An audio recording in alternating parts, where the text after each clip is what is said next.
नमस्कार सैनिक भाइयों, मैं हूं आपके साथ आपकी पत्रकार नैना शर्मा। उम्मीद करती हूं आप सब सैनिक भाई स्वस्थ होंगे, आप सब अच्छे होंगे। वीडियो में मैं आपको अग्निवीर से जुड़ा एक और हादसा बताने जा रही हूं, जहां पर हमारा एक और अग्निवीर शहीद हो गया है। और एक चीज मैं आपको दिखाना चाहूंगी, उसके लिए मेरे साथ ही स्क्रीन पे आप इस समय एक और स्क्रीन देख रहे होंगे, जहां पर आपको न्यूज 18 का एक आर्टिकल नजर आ रहा होगा। इसमें आप अगर देखें तो लिखा है, देश पर कुर्बान हुआ सीवन का बेटा, आतंकवादियों का डटकर किया मुकाबला, शहीद होने वाला पहला अग्निवीर। यहां पर यही मैं आपको दिखाना चाह रही हूं कि यहां इस आर्टिकल में क्या लिखा है, शहीद होने वाले पहले अग्निवीर।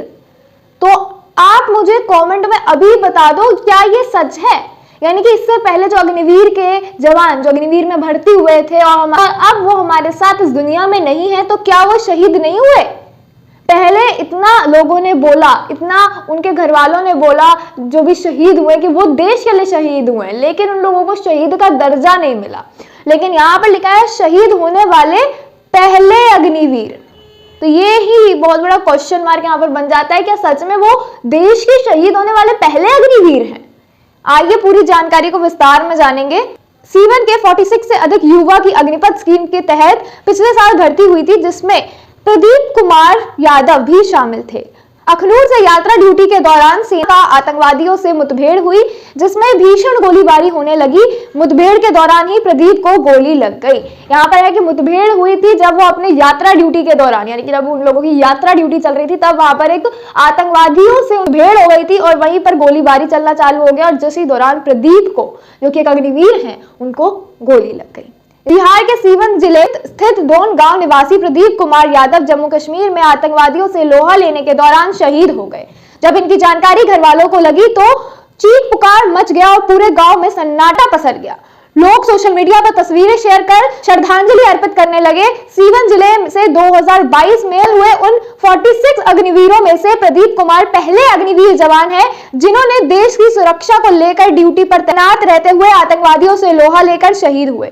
तो यहाँ पर ये कहना चाह रहे हैं कि जो वो 46 जो जवान थे, जो अग्निवीर थे, जो अग्निवीर स्कीम के तहत आए थे, उसके अंदर प्रदीप कुमार पहले अग्निवीर हैं, जिन्होंने देश की सुरक्षा के लिए ड्यूटी ली और उसी दौरान आतंकवादियों के साथ मुठभेड़ में वो देश के लिए शहीद हो गए। प्रदीप जब छुट्टी पर घर आए थे तो उन्होंने अपनी मां को कैप पहनाकर सैल्यूट किया था। ये बहुत ज्यादा एक गर्व की बात हो जाती है एक माँ के लिए, उनके परिवार के लिए, उनके बाबा के लिए, कि कितनी हमारा जो बेटा है वो इतनी कम उम्र में ही देश की रक्षा कर रहा है। तो इसमें एक बहुत बड़ा सवाल आगे ये भी आता है कि ये जो अग्निवीर है, ये 4 साल के लिए भर्ती हुए, लेकिन 4 साल के बाद क्या? क्योंकि कुछ महीनों की ट्रेनिंग के बाद आप डायरेक्ट उनकी पोस्टिंग किसी ऐसे खतरनाक जिले में कर देते हैं, ऐसे किसी खतरनाक एरिया में कर देते हैं। वो अभी भी एक यूथ है, ठीक है, और कुछ महीनों की ट्रेनिंग से वो वहां पर लड़ने के काबिल नहीं बन जाते हैं, और वो 4 साल बाद आप उन लोगों को हटा देते हैं। अब कुछ का दिमाग कहाँ फिर जाए आप लोगों को नहीं पता चलेगा, क्योंकि अब उनको बंदूक चलाना आ गया, अब उनको गोलीबारी समझ आ गई है, बमबारी समझ आ गई है, तो अब कुछ का दिमाग उल्टा भी पड़ सकता है। तो ये देश के लिए एक संकट की घड़ी भी बन सकती है।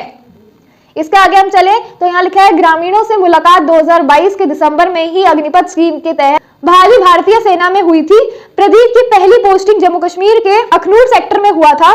मंगलवार की रात ड्यूटी के दौरान आतंकवादियों से लोहा लेते हुए शहीद हो गए।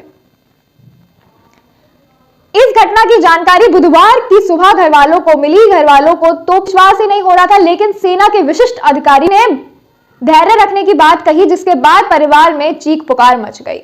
तो ये तो जाहिर है कि जब एक घर का जवान बेटा जा रहा है देश की रक्षा करने के लिए, इतना गर्व का मौका होता है परिवार वालों के लिए, गांव वालों के लिए, जब वो शहीद हो जाता है, देश के लिए शहीद हो जाता है, तो जो उनके घर वाले होते हैं, गांव वाले होते हैं, उन लोगों को बहुत दुख होता है। लेकिन उनको इस बात की खुशी भी होती है कि हमारा जो बेटा, खुशी नहीं कहेंगे, फक्र कहेंगे, उनको इस बात की प्राउड होता है कि हमारा जो बेटा है वो देश के लिए, भारत माता के लिए शहीद हुआ है।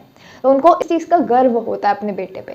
यहीं पर आप पिछले कुछ समय में जानते हैं कि अग्निवीर, जो पहले अग्निवीर थे, उनको भी जो है शहीद का दर्जा नहीं मिला था। फिर उसके बाद जो अग्निवीर देश के लिए शहीद हुए, उनको शहीद का दर्जा नहीं मिला। लेकिन यहाँ पर लिखा है ना कि ये जो प्रदीप कुमार हैं, प्रदीप कुमार यादव हैं, ये पहले अग्निवीर हैं जिन्हें शहीद का दर्जा मिला है।